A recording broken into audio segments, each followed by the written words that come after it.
Assalamualaikum warahmatullahi wabarakatuh. Alhamdulillahirabbil alamin. Assalatu wassalamu ala Rasulillah wa ala alihi washabihi wa man tabi'alah.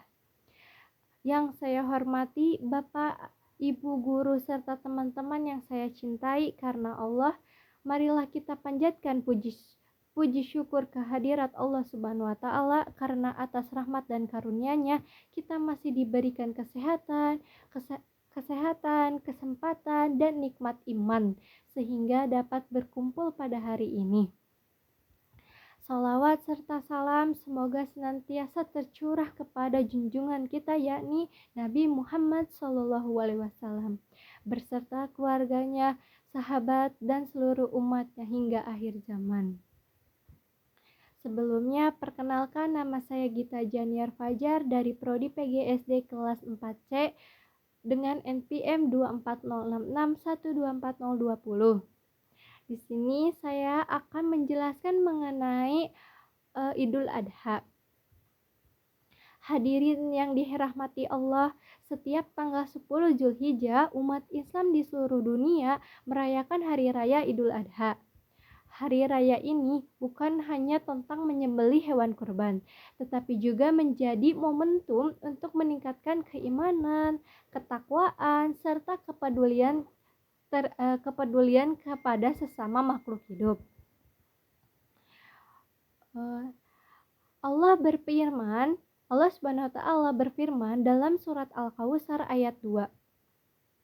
A'udzubillahi minasyaitonirrajim. Bismillahirrahmanirrahim.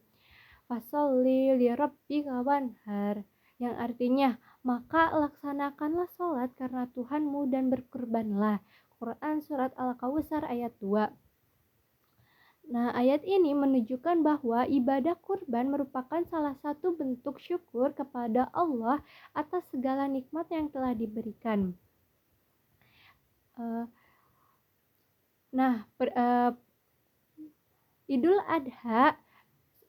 Idul Adha terjadi karena peristiwa Nabi Ibrahim alaihissalam yang menyembelih putranya, yakni Nabi Ismail alaihissalam.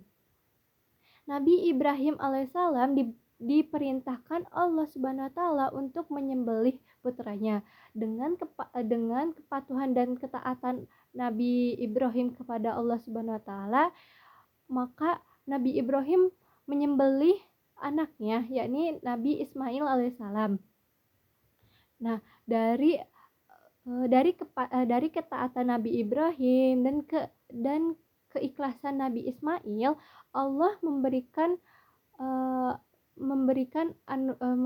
keajaiban ketika Nabi Ibrahim alaihissalam ingin menyembelih putranya.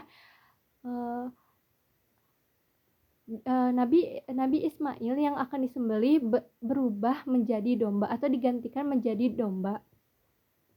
Nah, dari kisah tersebut kita bisa belajar bahwa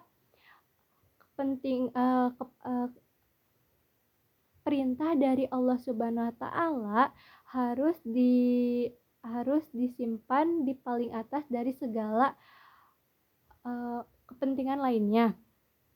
Nah, selain itu juga hikmah dalam pembelajaran yaitu meningkatkan ketakwaan kepada Allah Subhanahu wa taala, belajar ikhlas dalam menjalankan perintah Allah, menumbuhkan rasa peduli terhadap sesama. Nah, di sini saya akan membagikan sebuah kisah atau sebuah cerita di lingkungan rumah saya, bahwa ada seorang fakir miskin atau rata-rata dia itu seorang pedagang tukang bubur, dan ada juga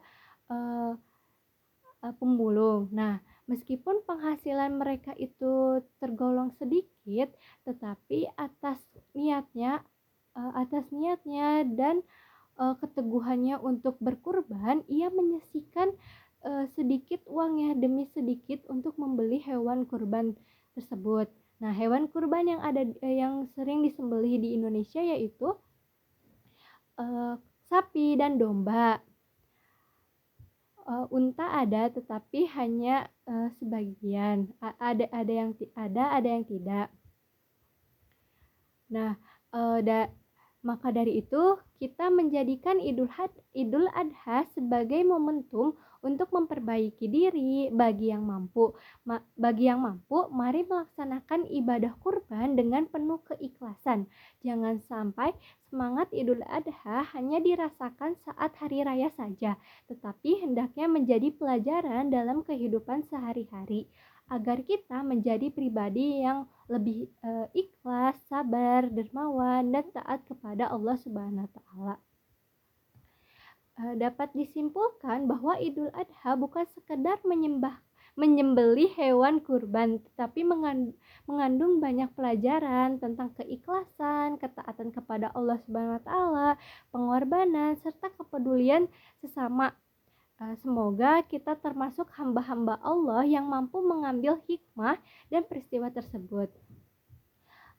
Dari kegiatan ini saya tutup dengan doa, Allahumma injalna min ibadika sholihin, Allahumma taqabbal minna wa minka taqabbal ya karim, Rabbana atina fid dunya hasanah wa fil akhirati hasanah wa qina azabannar. Amin ya rabbal alamin. Mohon maaf apabila ada kesalahan atau kekurangan dalam penyampaian. Saya tutup dengan doa.